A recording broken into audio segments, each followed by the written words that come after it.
சிவா திருச்சிற்றம்பலம். தென்னாருடைய சிவனை போற்றி, எந்நாட்டவர்க்கும் இறைவா போற்றி. நமச்சிவாய வாழ்க, நாதன் தாள் வாழ்க, இமைப்பொழுதும் என் நெஞ்சில் நீங்காதான் தாள் வாழ்க. ஈர்த்து என்னை ஆட்கொண்ட எந்தை பெருமான் நம் பெருமான் சிவபெருமான் திருவடிகளை மனமொழி மெய்களாலே வணங்கி எம்பெருமக்கள் நாயன்மார்களுடைய திருவடி தாமரைகளை இதய கமலத்தில் வைத்து போற்றிக் கொண்டு எனது அருட்குருநாதர் பன்னிசை மாமணி வே சுந்தரமூர்த்தி தேசிகரையாவுடைய திருவடிகளை நீல நினைந்து திருமுறை சென்னறிக்குள் என்னை ஆற்றுப்படுத்திய சிங்கப்பூர் அடியார் பெருமக்களது திருவடிகளை நீல நினைந்து மற்றும் அடியார் பெருமக்களது திருவடிகளை வணங்கிக் கொண்டு பெரும்பற்ற புலியூரானை பேசாத நாளெல்லாம் பிறவாத நாளே என்ற அருட்சிந்தனையில் ஆலவாய் பெருமானை பற்றி சிந்திப்பதற்கு இன்று சிவபெருமான் இன்று நமக்கு திருவருள் கூட்டியிருக்கிறார். இது சிவபெருமான் திருவடிகள் போற்றி போற்றி. இது 11வது தமிழ் வேதத்தில் முதல் பாடல். ஆலவாய் உடையார் நம்ம சிவபெருமானே கைப்பட எழுதி கொடுத்த ஒரு கடிதாசிங்க இந்த லெட்டர் இங்கிலீஷ்ல சொன்னாதான் புரியும். கடிதம். சிவபெருமானை பத்தி பாடுங்க பாடுங்க பாடுங்கன்னு இந்த அடியார் பெருமக்கள்லாம் நீங்க நிறைய பேர் சொற்பொழிவாளர்களும் திருமுறை பாடுறவங்களும் இப்ப எதையாவது பாட்டை பாடி போட்டுக்கிட்டு தினந்தோறும் இதை பாடுங்க பாடுங்க அப்படின்னு சொல்லிக்கிட்டு உசுரெடுக்கிறாங்களேன்னு நிறைய பேர் நினைக்கலாம். அடியார் பெருமக்களே, சிவபெருமானுக்கு தமிழ் பாட்டு ரொம்ப ரொம்ப ரொம்ப பிடிக்கும். சிவபெருமான் செவிமடுத்த செந்தமிழ் வேதம் இந்த 12 திருமுறை நூல்கள். அந்த அப்படி பாடக்கூடிய பானபத்திரர் அப்படின்னு ஒரு அடியார் சதா சிவபெருமானை பத்தி பாடிண்டே இருப்பார். வீணையை வச்சு பாடுவார். நல்லா அழகா பாடக்கூடியவர். அவருடைய பாட்டுக்கு சிவபெருமானே அடிமை. அப்படி அந்த அன்பர் சரியா மழை பெய்யாத காலத்துல கொஞ்சம் கஷ்டம் வந்ததுனால, சுவாமி நான் என்ன பண்றதுன்னு சொல்லி சிவபெருமான்கிட்ட போய் கேட்கிறாருங்க. மதுரையில மதுரை 50 இருக்கிற அந்த ஆலவாய் பெருமான் கவலைப்படாதப்பான்னு சொல்லி ஒரு லெட்டர் எழுதி கொடுக்குறாரு. எப்பா அவர் நினைச்சிருந்தா அவரே கொடுக்கலாம். அதை நம்ம நேற்றைய தினமே நம்ம சிந்திச்சோம். நேற்றைக்கு நான் போட்ட பதிவில் அது சிந்தனை முற்றித்து. சிவபெருமானே கொடுத்துருக்கலாம், ஏன் அதை சேரமான் பெருமானுக்கு கிட்ட போய் வாங்கிக்கேன்னு சொல்றாருங்கிறடைய கருத்தெல்லாம் நேற்றுக்கே சொல்லிட்டோம். ஆக இந்த பதிகத்துல தமிழ் பாட்டுக்கு செவிமடுத்த சிவபெருமான் சேரமான் பெருமாளுக்கு கடிதத்தை கொடுத்து பானபத்திரரை அனுப்பி அவர்கிட்ட ஒரு விண்ணப்பம் வைக்கிறார். என்ன தெரியுங்களா? கடைசியில அதை சொல்றார். எப்பா, வருகின்ற பானபத்திரங்கிற ஆளு உன்ன மாதிரியே என் மேல அன்பு உள்ளம் கொண்டவன். நீ ஒரு கொடை அருள், அதாவது தான தர்மங்கள் செய்வதில், அடியார்களுக்கு அன்னம் பாலிப்பதில் சிவம் என் மேல எப்படி அன்பு காட்டுறியோ, என்னுடைய அடியார்கள் மீது எப்படி அன்பு காட்டுறியோ அதே மாதிரி இவன் என் மேல் அன்பால் பாடக்கூடியவன், அன்பானவன், பண்பன். பண்பால யாழ் அழகா வாசிக்கக்கூடிய பானபத்திரன். இவனை உங்ககிட்ட அனுப்பி வைக்கிற. இவனுக்கு மான் பொருள் கொடுத்து வரவெடுப்பதுவே, ரொம்ப அதிகப்படியான பொருளை கொடுத்து இங்க வர வச்சிரு, நீ வச்சிக்காத. இந்த பாட்டுக்கு மயங்கி நானே இருக்கிறேன். இவர் பாட்டை கேட்டு நீ இவர் அங்கேயே வச்சுக்கலாம்னு நினைக்காத, அவரை இங்க அனுப்பி விட்டுருப்பா அப்படின்னு அந்த சேரமால் பெருமாள் நாயனார்கிட்ட கடிதாசி கொடுத்து அனுப்புறாருங்க. இன்னைக்கு லெட்டர் போடுறோம், ஃப்ரம் அட்ரஸ், டூ அட்ரஸ், எழுதுறது யாரு, என்ன மேட்ரு. முதல்ல ஒரு லீவ் லெட்டர் ஸ்கூலுக்கு தரணும்னா அனுப்புதல் அப்படின்னு போட்டு நம்மளுடைய அட்ரஸ்.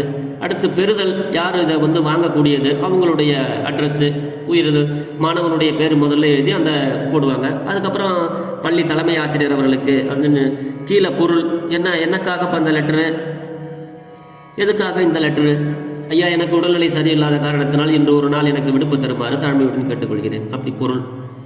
கடைசியா என்ன அப்படிங்கிறது அந்த பொருள்ல முடிஞ்சிடும். அதுதான் இந்த லெட்டர் கொடுக்கறது. இது வழக்கமா நமக்கு முதல்ல ஆரம்பிச்சு கொடுத்தது யார் அப்படின்னா சிவபெருமான் தான். இது நிறைய அன்பர் பெருமக்களுக்கு தெரியாது. ஏதோ இன்னைக்கு புதுசா வந்துட்டு தான் சொல்றாங்க. 11வது தமிழ் வாதத்துல எத்தனையோ 1000 ஆண்டுகளுக்கு முன்னாடி கடிதம் எப்படி எழுதணும், கடிதாசி எப்படி போடணும், லெட்டர் எப்படி எழுதணுங்கிறதுலாம் நமக்கு தெளிவா சிவபெருமான் கைப்பட எழுதுனதுங்க. இது அவர் அட்ரஸை போடுறாருங்க. அதுக்கப்புறம் முதல்ல நான் யார் அப்படிங்கிறது சொல்றாரு. அப்புறம் நான் இருக்கிற இடம் என்ன இடம்பாங்கிறத காட்டுறாரு. அதுக்கு பிறகு இந்த ஊரினுடைய அழகெல்லாம் எப்படிப்பட்ட ஊருப்பா இந்த ஊர், இந்த ஊர்ல நான் இருக்கிறேன் அப்படிங்கிறாரு. இந்த பருவ காலத்துல மழை பெய்யாதனாலதான் இந்த பானபத்திரர் உங்ககிட்ட வராருப்பா, அந்த உரிமையோட உங்ககிட்ட வராரு. நீ நல்ல போருக்கு உரிய குதிரைகள் எல்லாம் வச்சு நல்ல சிறப்பா நாட்டை ஆட்சி செய்து கொண்டிருக்கின்ற சேரலா, இந்த வருகின்ற ஆள் பண்பால் யாழை பயிலக்கூடிய யாழினால் என்னை பாடக்கூடிய பானபத்திரன் வரான். உன்ன மாதிரியே அவனும் என் மேல அன்பு கொண்டவர்ப்பா. அதனால அவருக்கு நிறைய பொருள்லாம் கொடுத்து அவரை திரும்பி இங்க வரவிடுப்பதுவே, திரும்பி அனுப்பிடுப்பாங்கிறாரு இந்த பாடல்ல. அதுதாங்க இந்த பாடல். பெருசா நம்ம எல்லாம் உள்ள போயிட்டு ஆராய்ஞ்சு அதெல்லாம் ரொம்ப பேசணும்னா 1 மணி நேரம் கூட பேசலாம் அந்த பாட்டை வச்சு. அவ்வளவு கருத்துக்கள் அடங்கியதுங்க. உங்களுக்கு சுருக்கமா அடியார் பெருமக்கள் புரிந்து கொள்ள வேண்டும். ஏன் இந்த 12 தமிழ் வேதங்களை பாடச் சொல்லி தினந்தோறும் ஒரு பாட்டை உங்ககிட்ட போட்டுட்டு இருக்கிறேன் அப்படிங்கிறதுக்கு உண்டான காரணத்தை இதுல சொல்றாருங்க. அதுதாங்க இந்த பாட்டு. சிவபெருமான் தமிழ் பாட்டுக்கு, தமிழ் இசைக்கு மயங்கியவர். அதுக்காகத்தான் சேரமானுகிட்ட அனுப்பும் பொழுதே அவரை திரும்பி அனுப்பிவிடும் சேரமான், அங்கே வச்சுக்காத அப்படின்னு சொல்லி அனுப்புறாருங்க. அவ்வளவு பிரியம். அதுதான் இந்த 12 திருமுறை பாடல்கள். இதை நம்ம பாடணும். வாயார தன்னடியே பாடும் தொண்டர் இனத்தகத்தான் பாரு. பாட பாட சிவபெருமானே நம்மளுடைய இனமாக மாறிவிடுவார். பாட்டு பாடுபவர்களுடைய இனமாக மாறிவிடுகிறார் என்பதுதான் இந்த பாடலுடைய கருத்து. அந்த பாடல் எப்படி பாடணும்? இவ்வளவு தூரம் விளக்கம் சொல்றீங்களே, இந்த பாடலை பாடலாம்னு எனக்கு தோணுது. ரொம்ப கஷ்டப்பட்டு பாடுவானா, எளிமையா பாடலாம். திருச்சிற்றம்பலம். மத்தியமாவதி ராகம், ஆதி தாளம். எங்க குருநாதர் எனக்கு சொல்லிக் கொடுத்தார். சிங்கப்பூர் வீரமாகாளியம்மன் கோயில் ஆஸ்தான ஓதுவார் திருமுறை கலாநிதி வே சுந்தரமூர்த்தி தேசிகரையா திருவடி போற்றி அவர் சொல்லிக் கொடுத்ததுதான் இந்த பாட்டு. எனக்கு தெரிந்த அளவில் உங்களோட பகிர்கிறேன். திருச்சிற்றம்பலம்.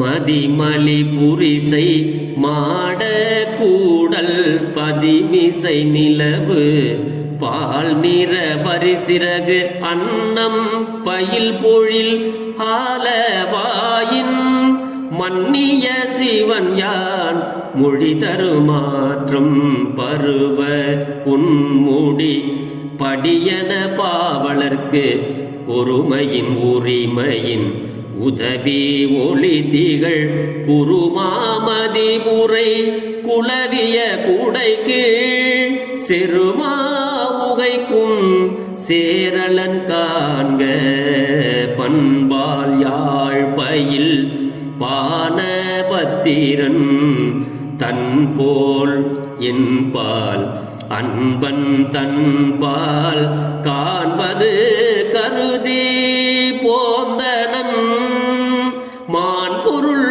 கொடுத்து வரவிடுப்பதுவே.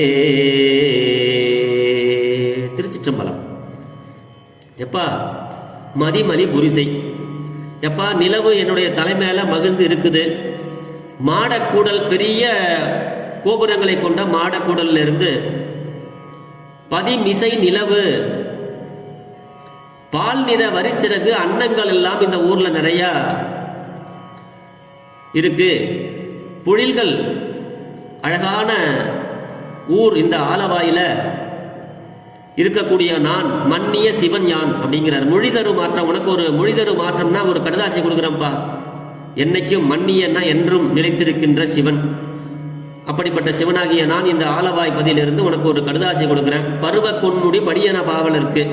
எப்பா சரியான மழை இல்லாத காரணத்தினால உனக்கு ஒரு கடுதாசி கொடுக்குறேன். வருகின்றவர் இந்த கடுதாசியை கொண்டு வந்து உன்கிட்ட கொடுப்பார். உரிமையின் உதவி ஒழித்து அவனுக்கு ஒரு உதவி செஞ்சு அனுப்பிவிடு. குருமா மதிப்புரை குடை கீழ். அழகான போருக்கு தேவையான அனைத்தையும் வைத்து நலமுடன் ஆட்சி செய்துகின்ற சீரும் சிறப்புமாக இருக்கின்ற சேரமானே, இந்த வருகிற இந்த யாழ்ப்பாணர் நல்ல அழகா பண்பு உடையவர். அடியார் பெருமக்களிட்ட பண்பு முதல்ல முக்கியம், அன்பும் முக்கியம். முதல்ல பண்பு இருந்தா அன்பு தானா வரும். அப்படி பண்பால் யாழை பயிலுகின்ற பானபத்திரன் வரான். அவன் உன்ன மாதிரியே என் மேல அன்பு கொண்டவன்பா. அது எதுக்கா என்ன வராரு, என்ன வேணுங்கிறத கேட்டு அவருக்கு மான்பொருள் கொடுத்து இங்க அனுப்பிவிடுப்பா, வச்சிக்காத நீ அப்படின்னு இந்த பாட்டில் சொல்றாருங்க. இதுதான் இந்த பாடலுடைய விளக்கங்க. ஆக சிவபெருமானே கைப்பட லெட்டர் கொடுத்து திரும்பி அவர் அனுப்பிவிடுன்னா தமிழ் மீதும் தமிழ் பாடல்கள் மீதும் 12 திருமுறைகள் மீதும் பெருமானுக்கு எவ்வளவு ஒரு அன்பு என்பதை நாம் சிந்தித்து நாமும் திருமுறை பாடல்களை தன்னுடைய வாயினாலே தினந்தோறும் பாட வேண்டும். ஐயோ எனக்கு பாடவே தெரியலையே, நான் கத்துனா ஏதோ தொண்டெல்லாம் கரகரங்குதே. பரவாயில்ல, நீங்க பாடுற பாட்டு யாருக்காக? மற்றவங்க கேட்கணுங்கிறதுக்காக இல்லை. அடியார் பெருமக்களே, ஆண்டவருடைய செவிக்கு விண்ணப்பம் செய்யுங்கள்.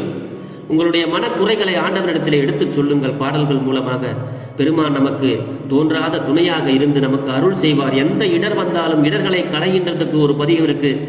வகுத்து வலி வந்தாலும் அதுக்கு ஒரு பதிகம் இருக்கு. ஜுரம் வந்ததுன்னா அதுக்கு பதிகம் இருக்கு. பஞ்சம் வந்தா அதுக்கு பதிகம் இருக்கு. எல்லாத்துக்கும் நம்மளுடைய அருளாளர் பெருமக்கள் எப்படி வாழ்வியல் முறைகளை நமக்கு கற்றுக் கொடுத்திருக்கிறார்கள். இந்த திருமுறையில் பெற முடியாதது வேற ஒரு முறையாலும் திருமுறையால் பெற முடியாததை வேறு ஒரு முறையாலும் நம்மளால் பெற முடியாது. ஆண்டவருடைய அருளன்று இந்த உலகத்தில் எந்த ஒரு நிகழ்வும் உங்களுக்கு நடக்கப் போவது இல்லை. ஆக எது வந்தாலும் எது கொடுத்தாலும் அது ஈசனிடத்திலிருந்து வருகின்ற அருளையும் பொருளையும் நாம் பெற்று அவன் அருளோடு சிறப்புடன் வாழ்வோம் என்று சொல்லி பெரும்பற்ற புலியூரானை பேசாத நாளெல்லாம் பிறவா நாளே என்ற அருள் சிந்தனையை நிறைவு செய்கிறேன். ஜெர்மனியில் இருந்து சிவபாலா.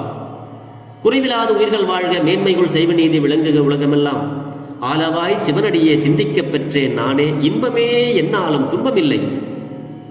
ஆழ்க தீயது எல்லாம் அரண்நாமமே சூழ்க, வையகமும் துயர் தீர்கவே. சிவா திருச்சிற்றம்பலம். வாழ்க சீர் அடியாரெல்லாம். திருச்சிற்றம்பலம்.